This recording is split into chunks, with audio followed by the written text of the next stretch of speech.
and welcome back to Englishpedia Bangla by SR. আজকের ভিডিওয়ে বলবো 5টা এমন হ্যাবিট যেটা তোমাদের ইংলিশে ইমপ্রুভ করতে সাহায্য করবে। 5 habits to improve your English and go to the next level. যারা একটা লেভেলে স্টাক হয়ে আছো, বুঝতে পারছো না কিভাবে এগোবে, বা যারা তোমরা ইংলিশ লার্নিং জার্নি শুরু করতে চাইছো, সবার জন্যই আজকের ভিডিও হবে খুবই হেল্পফুল। দেরি না করে শুরু করি, চলো।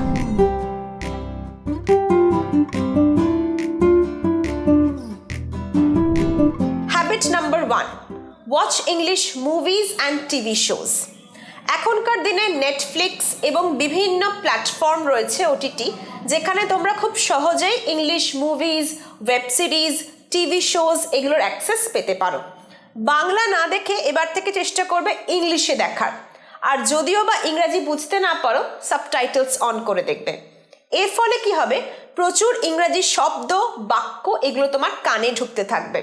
যত ইনপুট ঢুকবে, আউটপুট হওয়ার চান্সেস কিন্তু তত বেশি। তাই এখন থেকে বাংলা শোজ না দেখে চেষ্টা করো কিছুদিন অন্তত হলেও ইংলিশ শোজ বা ইংলিশ সিনেমা দেখার। Habit number 2. Read English books and articles. তোমরা যারা বই পড়তে ভালোবাসো, তারা কিন্তু কিছুদিন বাংলা বই না পড়ে ইংরাজি বই পড়া অভ্যাস করো। খুব সহজ বই পড়তে পারো, যেগুলো তোমাদের ধরো লাভ স্টোরি পড়তে পারো, ডিটেকটিভ বুকস পড়তে পারো, ক্রাইম থ্রিলার পড়তে পারো। যে টপিকে তোমাদের ইন্টারেস্ট আছে সেই ধরনের বই কিন্তু তোমরা চুজ করে পড়তে পারো। যদি বই পড়ার ধৈর্য না থাকে, ছোট আর্টিকেল দিয়ে শুরু করতে পারো। নিউজ পেপার আর্টিকেলস পড়তে পারো। অনলাইনে প্রচুর ব্লগ স্পটস আছে, প্রচুর আর্টিকেলস আছে, যেগুলো তোমরা ফ্রিতে কিন্তু পড়তে পারো। যদি কারো টেকনোলজি নিয়ে আগ্রহ থাকে, টেকনোলজি রিলেটেড আর্টিকেল পড়তে পারো। Beauty and fashion related article পড়তে পারো। এডুকেশন রিলেটেড আর্টিকেল পড়তে পারো। যে বিষয়ে তোমাদের আগ্রহ আছে সেই বিষয়ে তোমরা আর্টিকেল পড়া কিন্তু প্র্যাকটিস করো। এর ফলে কি হবে, তোমাদের ভোক্যাবুলারিটা খুব স্ট্রং হবে, কারণ তোমরা নতুন ওয়ার্ড শিখবে। এছাড়াও সেন্টেন্স কনস্ট্রাকশন শিখবে, যেটা তোমাদের রাইটিং স্কিলকে ডেভেলপ করতে সাহায্য করবে। Habit number 3. Practice writing in English. আমরা বেশিরভাগ ক্ষেত্রেই কথা বলার ওপর জোর দিয়ে থাকি, বেশিরভাগ ক্ষেত্রেই আমরা স্পিকিং স্কিলটা ডেভেলপ করার চেষ্টা করি, কিন্তু ওভারঅল ইংলিশ ডেভেলপমেন্টে কিন্তু তোমাদের রাইটিং প্র্যাকটিসটাও খুব দরকার। লেখা ভীষণভাবে ইম্পর্টেন্ট, কারণ লেখার ক্ষেত্রে আমরা গ্রামাটিক্যালি কারেক্ট লিখতে হয় আমাদের। তাই তোমরা প্রত্যেক দিন এক পাতা করে লেখা অভ্যেস করো। চেষ্টা করবে কোনো মোবাইলে অথবা কম্পিউটারে লিখতে, এবং সেখানে গ্রামারলি নামক সফটওয়্যারটা কিন্তু ইনস্টল করে রাখবে। ফ্রি সফটওয়্যার, কারণ তোমরা লিখলে তোমাদের কোথায় কোথায় গ্রামাটিক্যাল মিস্টেক হচ্ছে সেটা কিন্তু গ্রিন কালারের আন্ডারলাইন করে তোমাদের দেখিয়ে দেওয়া হবে, এবং অল্টারনেট তোমাদের কি লিখতে হতো সেই ভুলের জায়গায় সেটাও কিন্তু এই সফটওয়্যার সাজেস্ট করবে। তাই চেষ্টা করো এক পাতা করে হলেও লিখতে, যাতে তোমাদের লেখার অভ্যেস খুব তাড়াতাড়ি গ্রো করে। Habit number 4.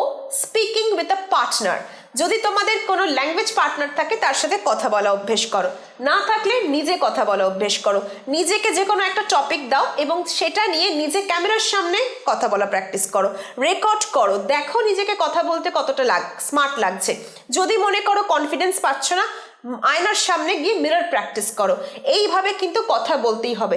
এক্সকিউজ দেবে না কিন্তু যে আমার কোনো ল্যাঙ্গুয়েজ পার্টনার নেই, আমি কার সাথে কথা বলবো। You yourself is your best teacher and partner. চেষ্টা করো নিজের সাথে কথা বলতে। আয়নার সামনে দাঁড়িয়ে আয়নার অপর দিকে থাকা নিজেকে অন্য একটা মানুষ ভাবো, তার চোখের দিকে চোখ রেখে নিজে কথা বলা প্র্যাকটিস করো। টপিক কি কি হতে পারে, ধরো what are your morning habits, তোমার সকালের অভ্যাসগুলো কি কি। কেউ হয়তো বলবে যোগা, কেউ হয়তো বলবে রিডিং, কেউ হয়তো বলবে এক্সারসাইজ, যে কোনো কিছু নিয়ে আলোচনা করতে পারো।